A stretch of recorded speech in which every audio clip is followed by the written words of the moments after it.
और पहले जब उनकी सरकार थी उन्होंने कहा था कि देश की संपत्ति पर पहला अधिकार मुसलमानों का है।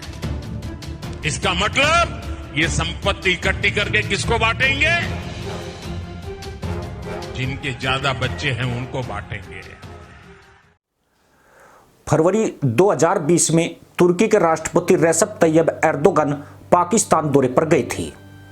तब एक साझा प्रेस कॉन्फ्रेंस के दौरान पाकिस्तान के पूर्व प्रधानमंत्री इमरान खान ने बड़े गर्व से कहा था कि तुर्कों ने हिंदुस्तान पर 600 सालों तक शासन किया। आपके आने से हम सबको इसलिए खुशी हुई कि क्योंकि हमारी कौम समझती है कि तुर्की से हमारे रिश्ते सदियों से हैं।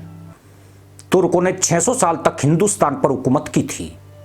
इमरान खान ने मध्यकाल के मुस्लिम शासकों को तुर्क कहते हुए गर्व से कहा था कि उन्होंने हुकूमत की थी और इसलिए उनकी कौम को खुशी मिलती है। इमरान खान ने कुछ भी गलत नहीं कहा था। मुसलमानों ने सैकड़ों सालों तक हिंदुस्तान पर राज किया है और हिंदुओं को दबाकर रखा गया है। लेकिन बीते एक दशक से जब हिंदू जागृत हुआ तो खुद हिंदुओं के नेताओं ने ही हिंदुओं को गाली देना शुरू कर दिया। नतीजा यह हुआ कि सत्ता लोलुप और भ्रष्टाचार के माहिर खिलाड़ियों ने इस देश को फिर से मध्यकालीन वाली स्थिति में पहुंचाने के षड्यंत्र रचने शुरू कर दिए। हाल ही में भारत में लोकसभा चुनाव के नतीजे आए हैं, जिसमें हिंदू हितैषी भारतीय जनता पार्टी की सीटें घटने पर सबसे ज्यादा खुशी हिंदुओं ने ही मनाई है। अलाउद्दीन खिलजी ने 1296 ईस्वी से 1316 तक भारत पर 20 सालों तक राज किया। अलाउद्दीन खिलजी एक क्रूर मुस्लिम शासक था।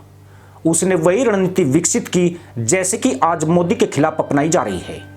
अलाउद्दीन ने हिंदू शासकों में फूट डाल दी, जिसके बाद धूर्त मुल्ला पॉलिसी में फंसकर हिंदुस्तान बिखर गया और अलाउद्दीन देश पर हावी होता चला गया। उसने गुजरात, रणथंभौर, चित्तौड़, मालवा और दक्कन पर अधिकार कर लिया। पाकिस्तान और विपक्षी दलों का दावा है कि अल्पसंख्यक समुदाय ने बीजेपी को वोट नहीं दिया, जिसके चलते उन्होंने ज्यादा सीटें जीत ली। उनका यह दावा सही हो सकता है। यूं भी अल्पसंख्यक हमेशा से हिंदुओं के खिलाफ एकजुट रहा है। यह 2014 में भी बीजेपी के खिलाफ था और 2019 में भी बीजेपी को वोट नहीं किया था, पर बीजेपी ने तब भी भारी बहुमत हासिल किया था।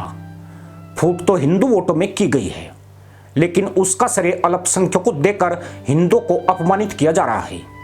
असल में सदियों से हिंदुओं के साथ यही होता आया है। बहुसंख्यक होने के बाद भी हिंदुओं को दोयम दर्जे का नागरिक समझा जाता है और अल्पसंख्यकों को सिर पर बिठाकर बकरी कुदान की पुरानी परंपरा है। भाजपा ने इस मानसिकता को बदला तो अल्पसंख्यकों को यह बात चुभती रही है। भाजपा ने बिना अल्पसंख्यक वोटों के पूर्ण बहुमत पाकर हिंदुओं को उनकी ताकत का एहसास करा दिया था, पर कुटिल नेताओं ने इस बार हिंदुओं को जातिवाद के नाम पर बढ़िया से कूटा है।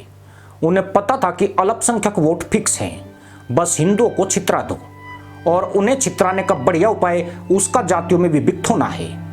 इतने पेड़ पर पत्ते नहीं होते, हिंदू जितनी जातियों में बटा हुआ है। अलाउद्दीन ने भी इसी का फायदा उठाया था और आज के नेता भी इसी का फायदा उठा रहे हैं। चुनाव के परिणाम घोषित हो रहे थे तो टीवी पर बोला जाता था कि फला जगह से मुस्लिम प्रत्याशी जीत गया, लेकिन जब हिंदू उम्मीदवार की बात होती है तो उसे ठाकुर, ब्राह्मण, दलित, फलाना ढिमका कहकर बोला जाता है। आंकड़ों में बताया जा रहा था कि उसे फला जाति के इतने वोट मिले हैं, लेकिन मुसलमान प्रत्याशी के लिए धोबी, पुंबा, फकीर के वोट मिलने की बात नहीं सुनी होगी।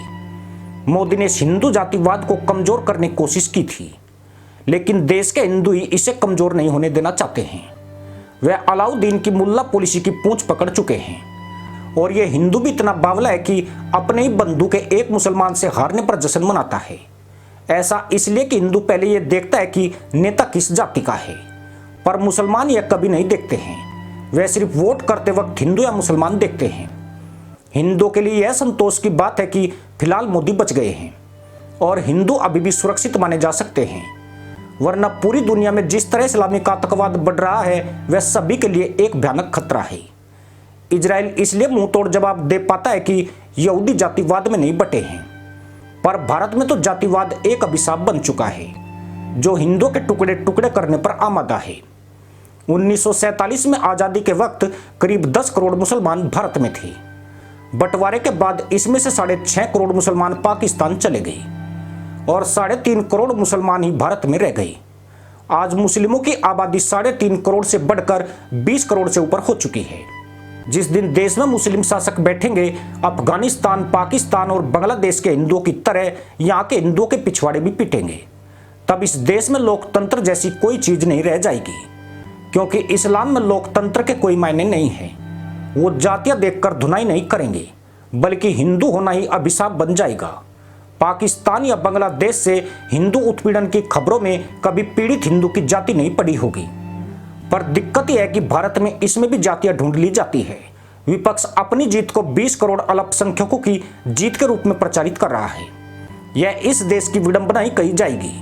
क्या 20 करोड़ के 65% वोट 240 सीटें जिता सकते हैं? और यकीनन बिल्कुल जिता सकते हैं, क्योंकि मुस्लिम आज भी मुसलमान है और हिंदू फलाना ढिमका की जंग में उलझा पड़ा है। किसानों को 6,000 रुपए मिल रहे हैं, जो पहले कभी नहीं मिलते थे।